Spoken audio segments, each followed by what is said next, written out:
বন্ধুরা আজকের ভিডিওতে কিন্তু অনেক কিছু আপডেট আছে, যেখানে কিন্তু তিনটে পরপর প্লেয়ার কিন্তু কেকেআরের এখানে চোট পেয়েছে। আর তারা কি খেলবে কি খেলবে না সম্পূর্ণ ডিটেলস কিন্তু এই ভিডিওতে পেয়ে যাবে। আর তার সাথে এটা কিন্তু আমাদের কেকেআরের হোম গ্রাউন্ডের সেকেন্ড ম্যাচ হতে চলেছে, আর এটা কিন্তু জিততেই হবে।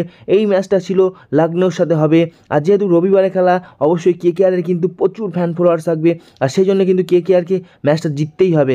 বন্ধুরা তিনজন প্লেয়ার যাকে বলা যায় হর্ষিত রানা, নিতেশ রানা আর এখানে ফিল শটও কিন্তু আগের দিন এখানে নেটে প্র্যাকটিস করতে গিয়ে চোট পেয়েছে আর আঘাত পেয়েছে। তারা তিনজন অবশ্যই কি মাঠের মধ্যে খেলবে কি খেলবে না সেটা সম্পর্কে কিন্তু জানিয়ে দেবো ডিটেল। ভিডিওটা পুরো প্রথম থেকে লাস্ট পর্যন্ত দেখতে থাকো। চ্যানেল নতুন হলে একটু সাবস্ক্রাইব করে দাও, আর ক্রিকেটকে ভালোবাসলে অবশ্যই বড় বড় কমেন্ট করতে থাকো যে কালকের ম্যাচটা কে জিততে পারে, কেকেআর না লখনৌ। আর যদি কেকেআরের ফ্যান হতে থাকো অবশ্যই সাবস্ক্রাইব করে পাশে থেকো বেল আইকনটা বাজিয়ে। বন্ধুরা এই ম্যাচটা কিন্তু হাড্ডাহাড্ডি ম্যাচ হতে চলেছে, যেহেতু লখনৌর টিম কিন্তু ফর্মে আছে আর এখানে কেকেআরের টিমে কিন্তু আগের ম্যাচটা হেরে গেছে, সেজন্য কেকেআরের বিরুদ্ধে একটু চাপ হতে পারে। প্রথমত এখানে কেকেআরের যে টিম 11 হতে চলেছে একটু পরিবর্তন হলেও হতে পারে, আর সেটা সম্বন্ধে ডিটেলস আমি তোমাদেরকে বলে দিই। তো এখানে নিতেশ রানা কিন্তু প্রথম থেকেই চোট ছিল প্লেয়ারটা, আর এখানে কিন্তু হর্ষিত রানা যাকে বলা যায় সে কিন্তু দিল্লিতে চোট পেয়েছিল, বাট অনেকটাই রিকভারি করে নিয়েছে। সে কিন্তু হয়তো আমরা তারকে হয়তো মাঠে পরবর্তী খেলাতে দেখতে পারি।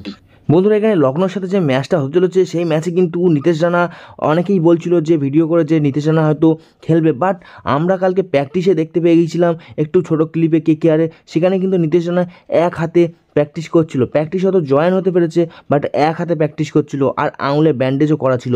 সেই জন্য মনে হচ্ছে যে পরের ম্যাচ কেন পরপর 4-5টা ম্যাচেই হয়তো নিতেশ রানা ছিটকে গিয়েছে, কারণ নিতেশ রানা হয়তো টুকটাক প্র্যাকটিস করলেও বাট সে কিন্তু খেলতে পারবে না, যেটা দেখে আমার মনে হলো। আর সেই জায়গায় কিন্তু একটু পরিবর্তন যদি করতে পারে কেকেআর সেটা কিন্তু একটু ভালো হয়, কারণ এখানে কিন্তু ভেঙ্কটেশ আয়ারও অতটা ভালো ফর্ম নেই।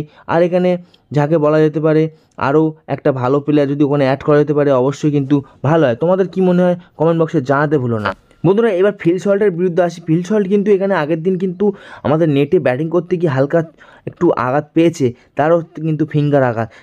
সে কিন্তু অবশ্যই কিপার এবং ব্যাটসম্যান, সেই জন্য কিন্তু কিপার করতে গিয়ে হয়তো একটু প্রবলেম হলেও হতে পারে, বাট চোটটা অতটা বড়সড় চোট না, সেই জন্যে কোনো ডিফেক্ট দেখা দেবে না। সে কিন্তু অবশ্যই পরবর্তী ম্যাচে দেখতে পাওয়া যাবে, বাট একটু যদি 19-20 হয় তাহলে হয়তো ফিল শটকে যদি কিপার করতে গিয়ে একটু যদি কী বলবো প্রবলেম হয় তাহলে কিন্তু ফিল শটকে সেই জায়গায় কিন্তু অন্য একটা কিপার করাতে পারে কেকেআর। বাট ব্যাটিং করতে কিন্তু ফিল শট অবশ্যই আসবে, সেটা কিন্তু চিন্তার বিষয় না। ফিল শট যেভাবে ব্যাট করছে অবশ্যই কিন্তু একটা কেকেআরের বড় ইনিংস করতে হবে, কারণ আগের দিন হয়তো এক বলে আউট হয়ে গেছে, বাট পরপর 3টে ম্যাচ কিন্তু খুব খারাপ খেলেও নি। তো তোমাদের কি মনে হয় ফিল শট খেলবে না খেলবে না? আমার মতে তো খেললে ভালো হয়।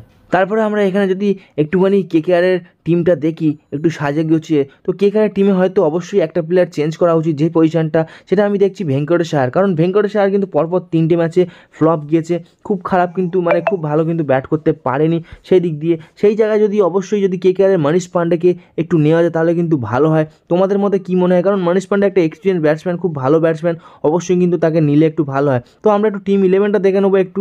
আর মিচেল স্টার্ককে আমি একটু বলছি, মিচেল স্টার্কের পরে এখানে আমরা টিম 11 দেখে নেবো। এখানে সল্ট, গুরবাজ কিপার, এখানে যদি দুটোর মধ্যে একটা একটু খেলাতে পারে।